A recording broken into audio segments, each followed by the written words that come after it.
So guys আজকে আমি এসেছিলাম লালকেল্লার দিকে। তো লালকেল্লার দিকে এসে আমি দেখলাম কি লালকেল্লার গেটটা বন্ধ।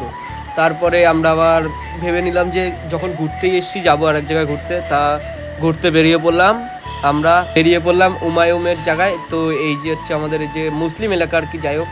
তো এই যে এইখানটা কবর দেওয়া হয়েছিল যে হুমায়ুন বলে যে লোকটা আছে তাকে। আর এইখানটার ভিউটা দেখো গাইস, সেরা লেভেলের। মানে এই জায়গাটা পুরোটাই পুরনো টাইপের, অনেক পুরনো এলাকা। তারপরে আমি চলে আসলাম এইখানটায়, দেখো তোমরা। মানে এই জায়গাটা এতটা অন্ধকার, আমি আর ভয়ে উঠিনি।